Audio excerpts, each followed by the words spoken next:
اچھا، تو آج ہم ایک ایسے طبی مسئلے پر بات کرنے جا رہے ہیں جو ہے تو بہت عام، لیکن اکثر لوگ اس کے بارے میں بات کرنے سے آپ جانتے ہیں تھوڑا ہچکچاتے ہیں۔ جی ہاں، بواسیر۔ تو آئیے ڈاکٹر لیاقت جڈون کی تحقیق کی روشنی میں اس موضوع کو بالکل آسان زبان میں سمجھتے ہیں۔ تو دیکھیں، اس گفتگو میں ہم 5 اہم نکات پر بات کریں گے۔ سب سے پہلے کہ بواسیر آخر ہے کیا، پھر اس کی 3 قسمیں کون سی ہیں، اس کی عام وجوہات کیا ہیں، اور سب سے اہم، اس سے بچاؤ اور علاج کے طریقے کیا ہو سکتے ہیں۔ چلیں تو سب سے پہلے بالکل بنیادی سوال سے شروع کرتے ہیں، آخر یہ بواسیر ہے کیا چیز؟ یوں سمجھیں کہ یہ مکڑ یعنی پخانے کی جگہ کے آس پاس کی رگوں کی ایک سوجن ہے۔ اب ڈاکٹر جڈون کی تحقیق یہ بتاتی ہے کہ یہ سوجن تب ہوتی ہے جب مسلسل قبض، ہاضمے کی گڑبڑ یا رگوں کی اپنی کمزوری کی وجہ سے ان پر بہت زیادہ دباؤ پڑتا ہے۔ تو یہ تو ہو گئی اس کی ایک سادہ سی تعریف۔ اب ذرا آگے بڑھتے ہیں اور یہ دیکھتے ہیں کہ یہ بیماری کن 3 بڑی شکلوں میں سامنے آتی ہے۔ تو پہلی قسم ہے بادی بواسیر۔ اس کی سب سے بڑی نشانی یہ ہے کہ اس میں خون نہیں آتا، لیکن درد اور تکلیف بہت شدید ہو سکتی ہے۔ اس قسم میں اصل مسئلہ درد ہے، جس کا تعلق سیدھا گیس اور سوجن سے ہے، اور جب اس کی علامات پر نظر ڈالتے ہیں، جیسے شدید درد، بیٹھنے میں مشکل، یہاں تک کہ کمر میں درد، تو اندازہ ہوتا ہے کہ یہ روزمرہ کی زندگی کو کتنا مشکل بنا دیتی ہے۔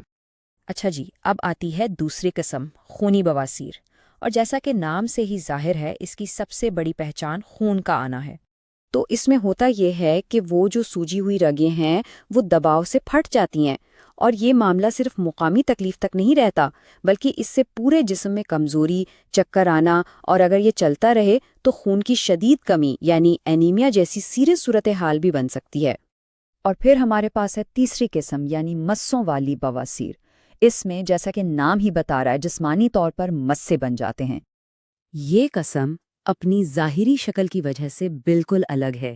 یہ جو پھول گوبھی کی مثال ہے نا، اس سے اس کی ساخت کو سمجھنا کافی آسان ہو جاتا ہے، اور اس کے ساتھ جو شدید خارش، جلن اور رطوبت جیسی علامات ہیں وہ واقعی زندگی کو بہت مشکل بنا سکتی ہیں۔ تو اب بڑا سوال یہ ہے کہ آخر یہ مسئلہ شروع ہی کیوں ہوتا ہے؟ چلیں اب ذرا ان وجوہات پر نظر ڈالتے ہیں جن کا تعلق اکثر ہماری روزمرہ کی زندگی اور عادات سے ہوتا ہے۔ جب ہم اس لسٹ کو دیکھتے ہیں نا، تو ایک بات بہت واضح ہو جاتی ہے۔ زیادہ تر وجوہات کا تعلق ہمارے اپنے لائف سٹائل سے ہے۔ دائمی قبض ہو، فائبر کی کمی ہو، یا ورزش نہ کرنا، یہ سب وہ چیزیں ہیں جو کہیں نہ کہیں ہمارے اپنے کنٹرول میں ہوتی ہیں۔ تو جب ہم نے مسئلے کی جڑ کو سمجھ لیا تو اب حل کی طرف بڑھنا آسان ہو جاتا ہے۔ یہ حصہ اس بارے میں ہے کہ کیسے چند آسان قدم اٹھا کر صحت کی باغ ڈور اپنے ہاتھ میں لی جا سکتی ہے۔ اور دیکھیں، بچاؤ کے طریقے حیران کن حد تک سادہ ہیں۔ یہ 6 اقدامات، جیسے زیادہ پانی پینا اور روزانہ ہلکی پھلکی ورزش، یہ صرف بواسیر ہی نہیں بلکہ اور بھی بہت سی بیماریوں سے بچانے میں مدد کرتے ہیں۔ تو یہ صرف احتیاطی تدابیر نہیں بلکہ ایک صحت مند زندگی گزارنے کا پورا پلان ہے۔ چلیں اب ہم اپنے آخری حصے کی طرف آتے ہیں۔ یہاں ہم علاج کے ممکنہ طریقوں پر بات کریں گے، اور اس ساری گفتگو سے جو اہم باتیں سیکھیں ان کو ایک بار پھر دہرائیں گے۔ لیکن علاج کی تفصیل میں جانے سے پہلے ایک بات سمجھنا بہت ضروری ہے۔ ہر انسان، ہر مریض مختلف ہوتا ہے، اس لیے کوئی ایک دوا سب کے لیے کام نہیں کر سکتی۔ صحیح علاج ہمیشہ فرد کی اپنی علامات اور اس کی حالت کو دیکھ کر ہی کیا جاتا ہے۔